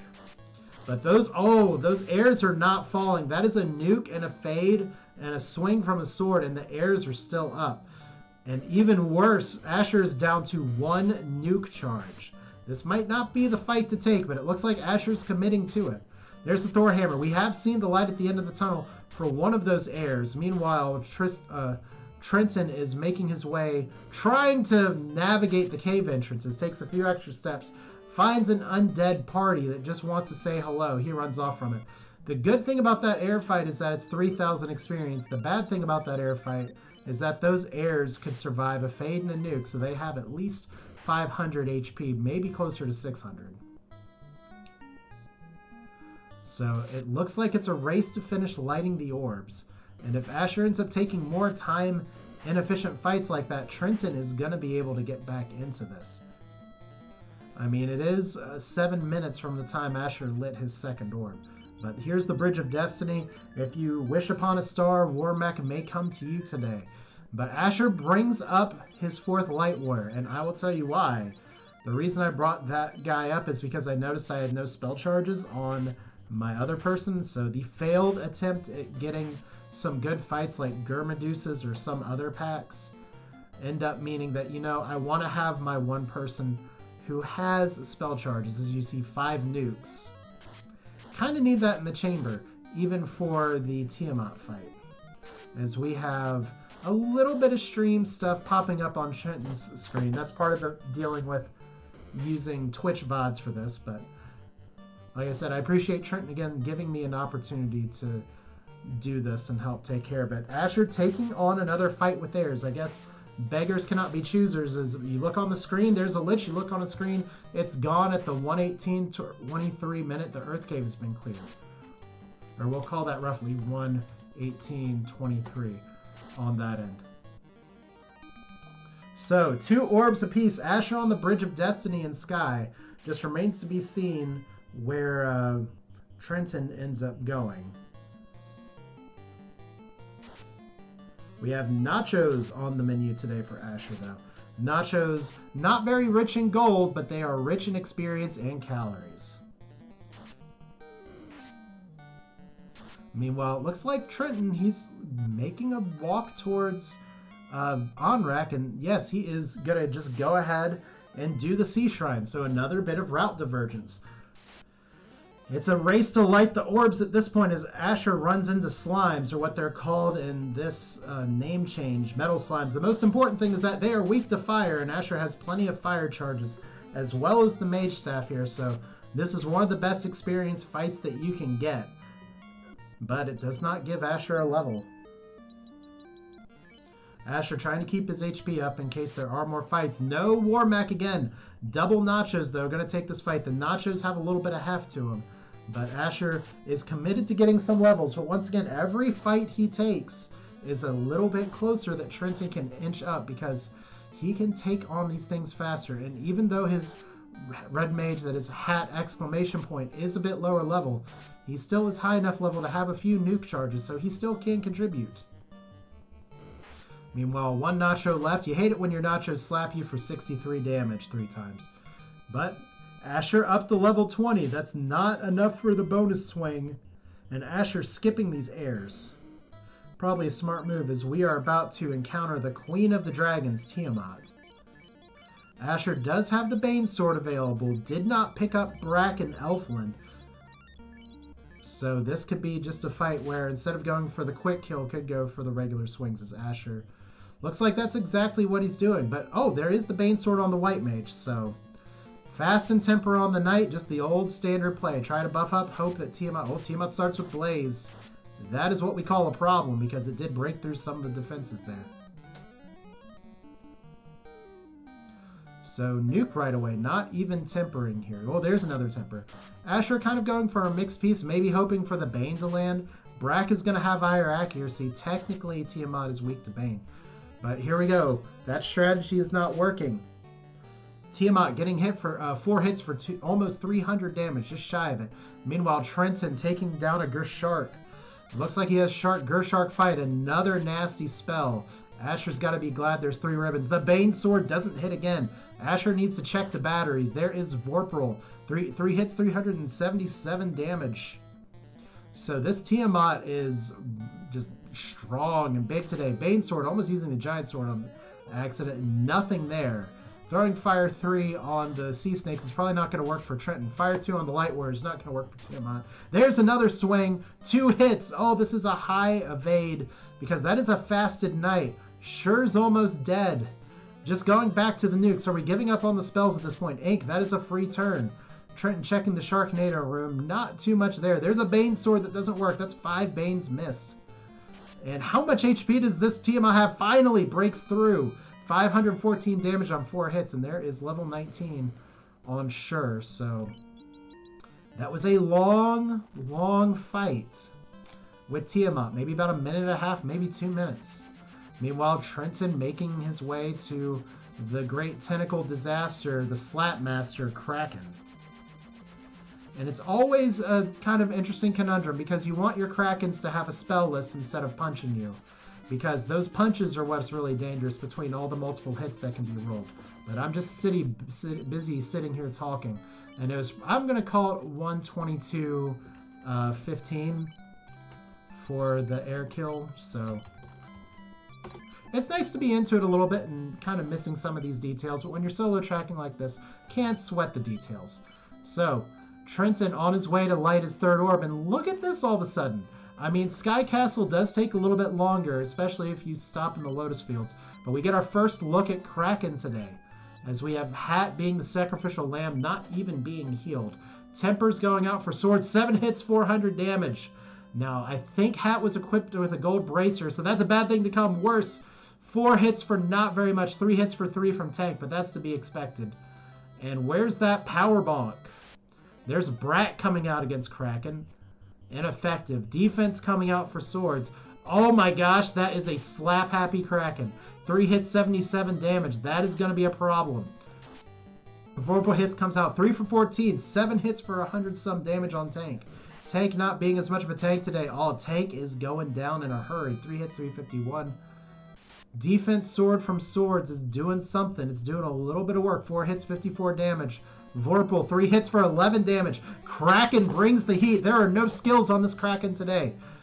And there is a swing and a miss. This is going to be a long fight with no Brack strategies on Kraken's end, as Trenton is running into trouble. Meanwhile, Asher losing some time he might be getting on this fight by taking additional fights, but Gersharks are beefy. 4 hits for some damage is not enough, but if Kraken's only slapping, then Trenton is fine with his defense stacks as long as we don't get any nasty crits. There's 2 hits that made it through. 291 damage is hopefully going to be enough. 4 hits, it's just chip damage at this point. I don't know if you call it A and pray, or at least A and be patient. 4 hits, 68 damage. 4 hits, 64 damage. A miss from Kraken as it's just back and forth ping pong style. Asher taking a fight with the ghost. Kraken goes down at 124.44. So, third orb lit for Trenton. We have ourselves a horse race.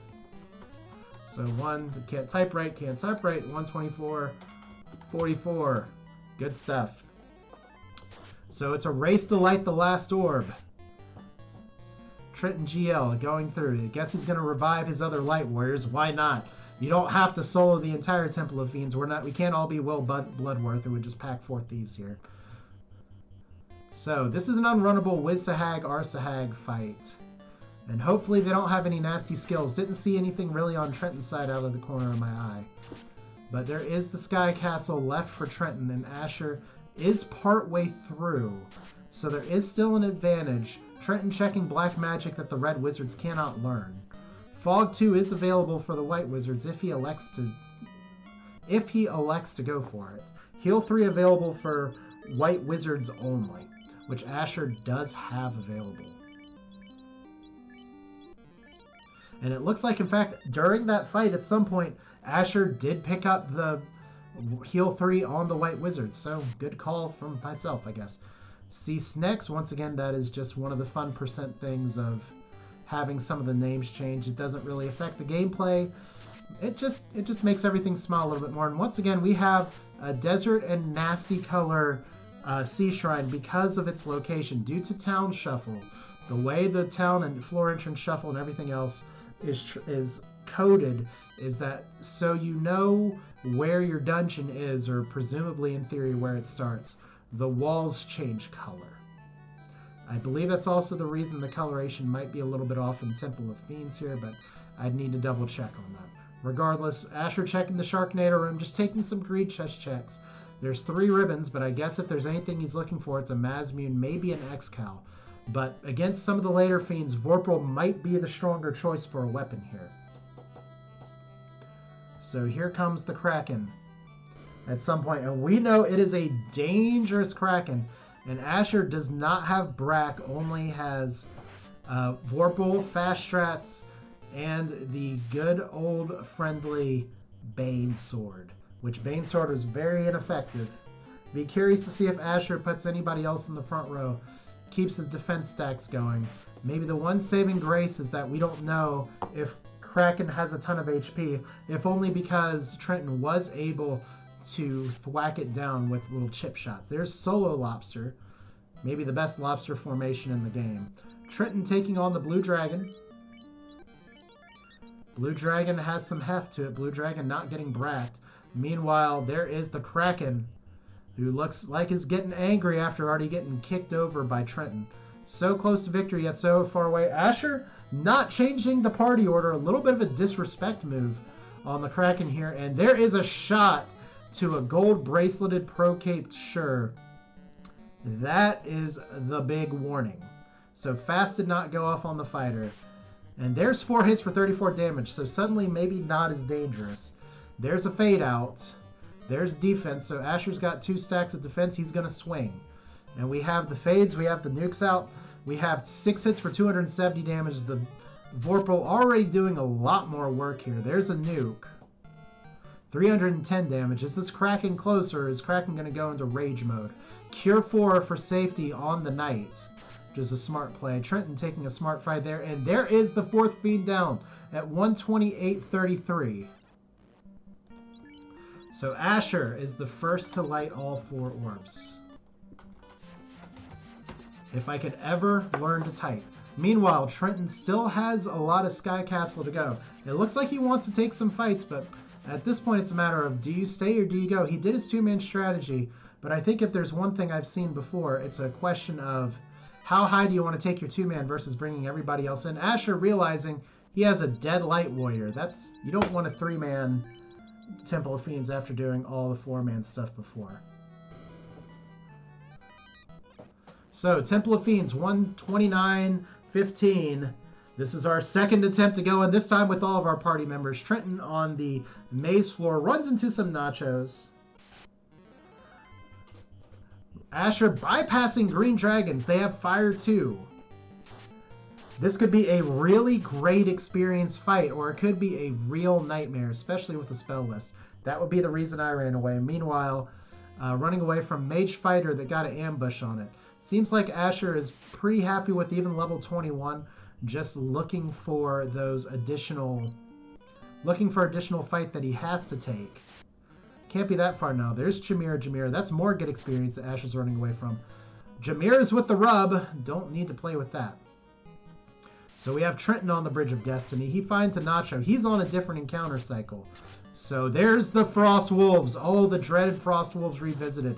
And they still have Exfer, and they still have Frost. Asher, however, is going to just...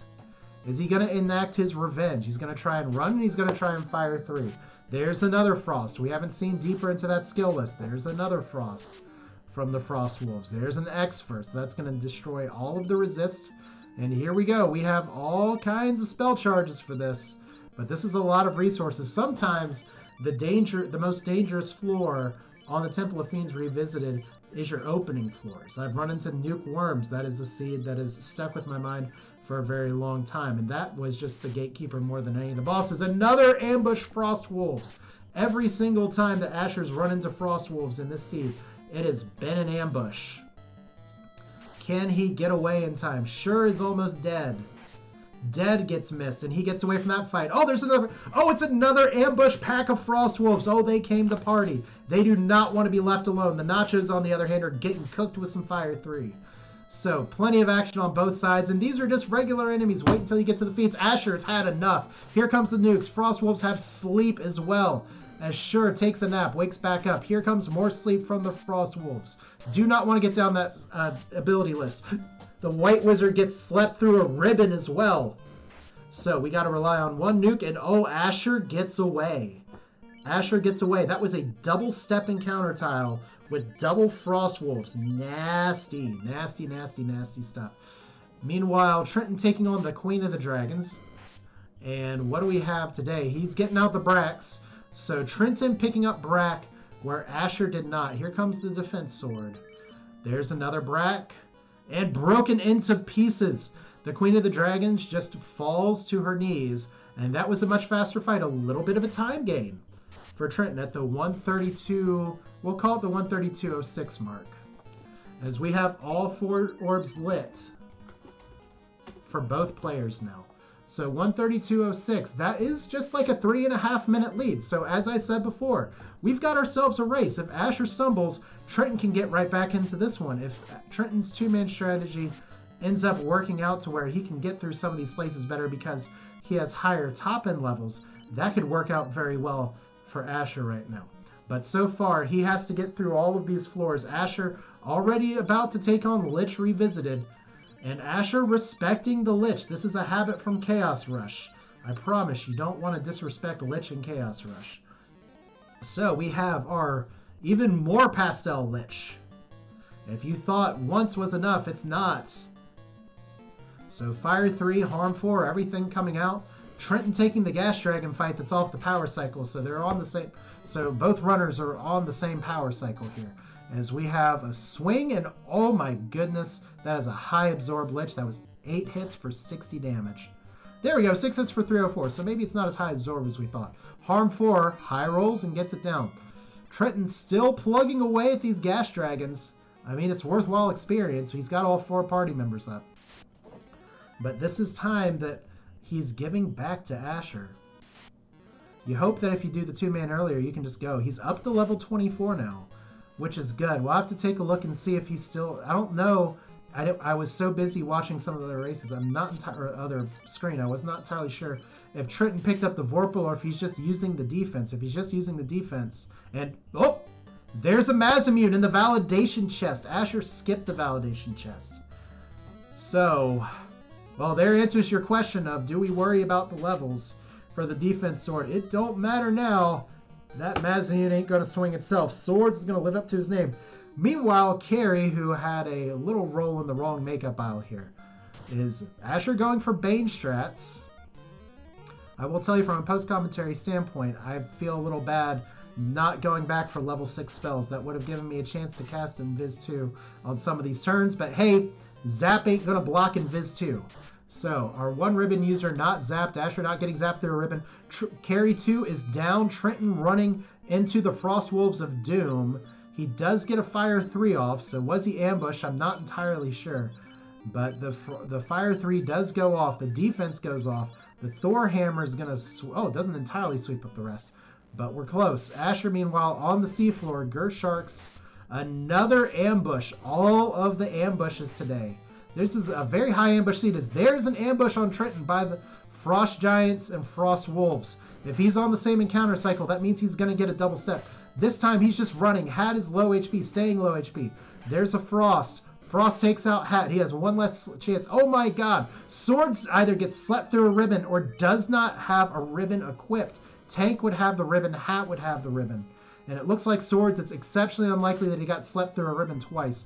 So his primary melee user, here we go. This is going to be a big problem if Trenton can't break through here. Blaze! The Frost Wolves have Blaze. That was next on the skill list. That is disaster. He gets the Fire 3 off. And there are the Frost Wolves that are down. So maybe he can get... Oh, the Frost Giants. The Frost Giants. They're getting him. If this is a turn for initiative. But there is TrintonGL with the wipe. Goes back in on the power cycle. That is a huge advantage for Asher. Asher made it through that gauntlet of ambush-happy Frost Wolves, and they have Blaze on their skill list. Just awful, especially in combination with Exfer, because that might be the reason why that sleep broke through the ribbon, because if Swords got Exfer, that ribbon is not going to matter anymore. So Trenton going back for the experience from the Gas Dragons. He did not put it in the bank. Asher, meanwhile, totally disrespecting Kraken 2. Not rearranging his party at all. Goes for the Bane Sword strats again. So this is a bold strategy, but Asher's lost races like this before. Out comes the Bane early. Sure is dead again. Defense Sword out for the night on Asher's side, as we'll focus on this fight for just a moment. As we have exit. Nope, we're not going to exit out of this fight. Asher having a little bit of a problem with the menuing here. Normally a little bit more decisive with his menuing. Meanwhile, Trenton going to definitely go back to that Mazamune in the validation chest. Definitely want to have that, especially now that his knight is level 24. So far Kraken not being very prone to slap, and it don't matter. You can't slap very much when you're dead. I know there's something more clever I could say, but that's just where it came to. So Asher, with Surprise Waters. Is Asher going to take this fight? Looks like Asher is going to take this fight. Post-commentary wise, it's because I get an extra swing at level 22 on the Vorpal, and I'm still at level 21. And you really want to get that second swing by the time you get to Tiamat 2. Meanwhile, Trenton getting jumped by these Frost Wolves again. But this time he is respecting the most dangerous pack in this, the most dangerous monster pack in this dungeon so far. He gets out the Fire 3 and lights him up early.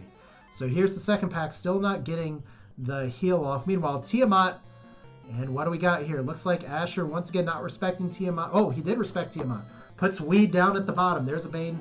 There is a Power Gauntlet fast. It looks like the Asher's going all offense and is just going to let his top row take out the hits. Meanwhile, Hat is dead. Can Trenton break through here? This is really where you want to have those fire skills.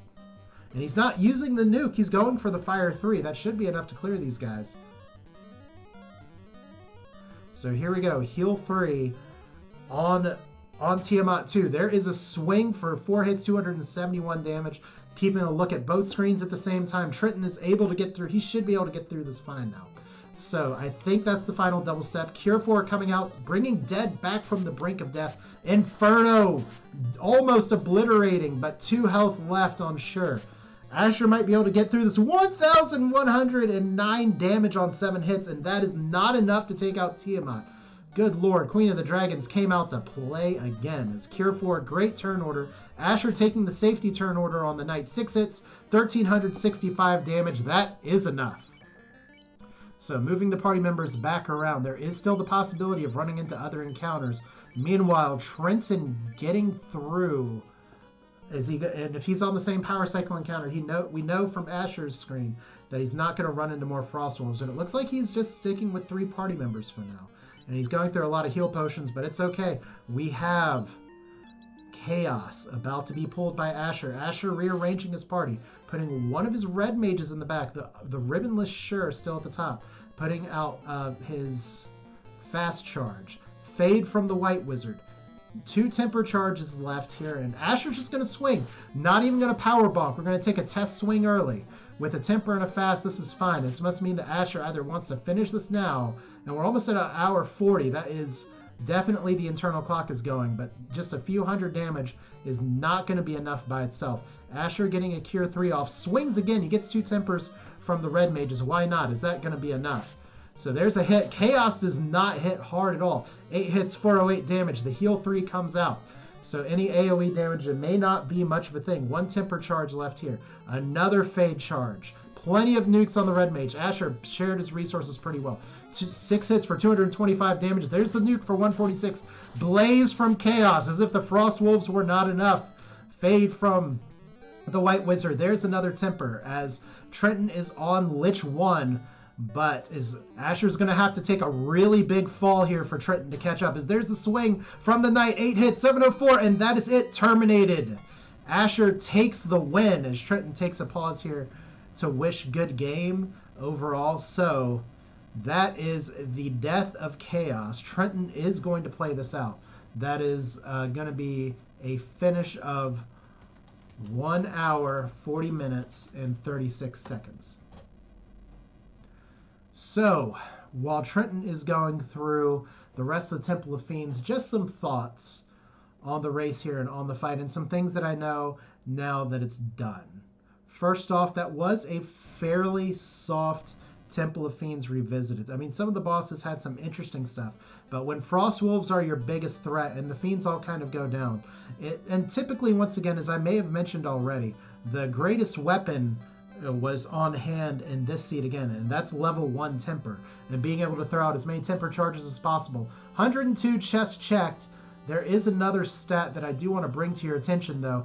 Ambushes 21 versus Struck First 12. That is way more ambushes than Strike First. I don't know if even a top slot thief would help it. Meanwhile, TrintonGL with only 2 ribbons, but carry goes down. He should have life charges on if he elects to bring up Tank, or if he elects to bring up Hat, and he might not till later. There's the raid from my stream over to Trenton's as well. So we'll just go ahead and pause this side here, and we'll keep this up on the screen while Trenton is going. But yeah, that was a fairly soft Temple of Fiends, but sometimes you just got to hope for that. You have to watch your internal clock and just go. Obviously, I'm happy with the win, but I'm also pretty happy with just this time as well, especially given the floater being late. And the reason I'm not going to use the game audio for Trenton right now is that he was streaming on a very unreliable Wi-Fi. And although he was streaming at 800 bits per second and it ended up working out from a video standpoint, you can hear a lot of the streaming artifacts in the game sound, and it's pretty painful to listen to. So we're just going to have to kind of do a mute cast here as he's going through here. Now, if you want a fun fact in terms of where did all the nukes and nuclears go, there is a tool called Final Fantasy Hackster. I did check it afterwards. Sometimes I do that on stream as well. I will tell you, War Mech that we did not see was a disaster. Did not have a spell list. Had very strong, but only one hit at a time. Had about 1,800 health and had 3 nuclears. Granted, a low chance of using it, but still 3 nuclears.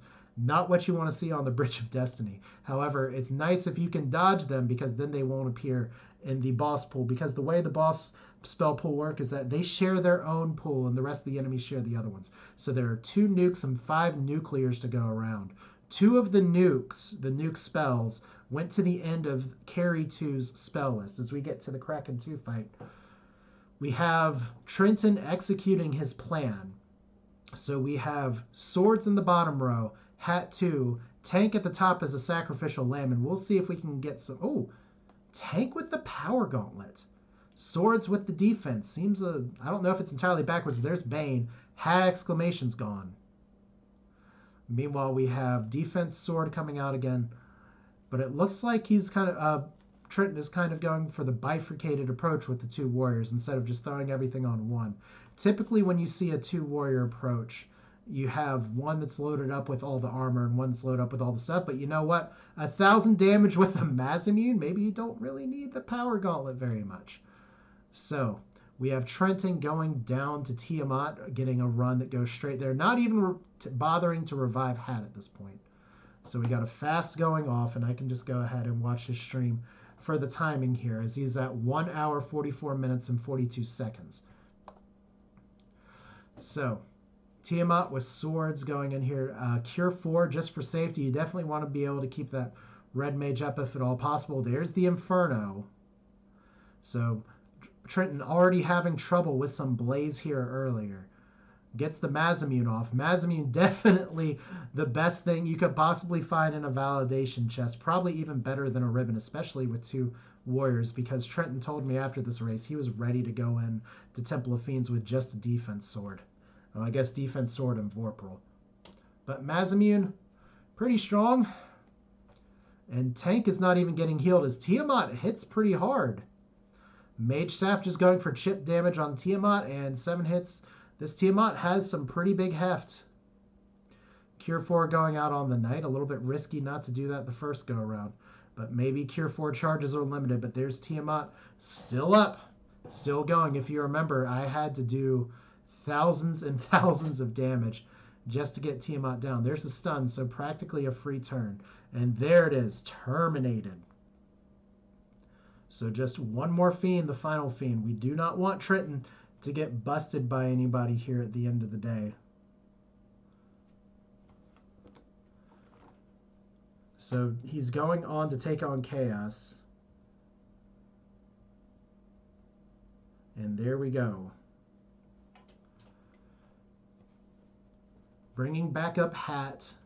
Level 17, level 25 on his Light Warriors. So his levels were higher from the 2-man strategy, but at the end of the day, I was able to get 4 Light Warriors, 3 of them at level 22, and that was good enough for the temper, or for the strat, or for the Vorpal strategy, because you get your extra hit with the Vorpal at level 22. Masamune's level 24. So defense on swords, power bonk on tank, fast on swords, temper on swords. So more power gauntleting here, more tempers. As many tempers as you can get. Just go ahead and swing. Well, actually, he's going to be defensing first. Blaze comes out. Blaze does not take out Hat, though. So at least at this point, from what we've seen from Chaos before, TrintonGL is going to be in pretty good shape here as he gets a Cure 4. And it doesn't look like he's putting Cure 4 on Hat. It looks like he's putting Cure 4 on his knight just to be safe here, and that's exactly what he does. That's the smart move. Hat has done his job. You can just take a nap. Maybe just leave him back in the time loop. There's the blizzard. See ya, Hat. So long, arrivederci, and all that kind of good stuff. So there's one last temper on sword, 77 damage to Hat 2. Hat 2's done his job as well. There's a swing, 10 hits, 994 damage. Chaos is not long for this world. So nuke or cure 4, nuke or cure 4. Trenton taking his time since this is a 1v1 race. He has lost the head-to-head matchup. 3 hits, 3 damage. That power block not doing a lot. 10 hits, 1342. That is another termination at 147.54 for TrintonGL. So that's pretty much going to do it for this race. Overall, it was a good experience, or 147.54. I did type that incorrectly. Overall, it was a good experience. It was an interesting race to rewatch because there was a lot of things that me and Trenton did differently, but we still kind of made it relatively at the same time to Temple of Fiends Revisited. I did get through a little bit faster despite checking a few more chests. Trenton ended up getting through some dungeons that I did not get through the first time, especially Ice Cave. He did end up getting that carry kill early, which was a little bit of a risk considering damage poison was at the top. But whatever lead he was breaking into against me, as you see, he had 98 chests open versus my about 20 more. And if we look at this stat as well, what is his ambush stats here? We have 24 ambushes, 10 struck first. So both of us looking really bad. We both got ambushed all the way throughout this seed. So that was kind of the tail of the tape. But at the end of the day, that one wipe against the Frost Wolves and Temple of Fiends sealed the deal, at least on my end. So asher1611, me, I move up to 2-1, and TrintonGL moves to 1-2. So there is still week 3 action going on for the Final Fantasy 1 Randomizer. You're welcome to join the Discord. I did put that in the description. But that's going to be it for this one. It's been a little bit of a while, and I got to drink some water because this is a lot of talking to do for almost 2 hours here. But thanks for watching. Thanks for those of you who stuck around. Feel free to subscribe if you want to see some more Final Fantasy 1 Randomizer content, or you can check me out on Twitch at asher1611 as well, because quite frankly, this is pretty much what I run for the most part. Now, I know I did do some Let's Play stuff before, but at this point, it's pretty much just, this is something I do for fun, and this is the first tournament that I've been in so far, and it's been good. It's been good so far, and hopefully next week I will be restreamed by somewhere, and I can just add that to the playlist with a little bit more professional production value. But thank you for putting up with my spreadsheet and commentating over my attempts to fix things there. But hope you enjoyed it. That's week 3, and we'll know more at the end of the week. This is Asher. I've said that like 5 times. Bye-bye now.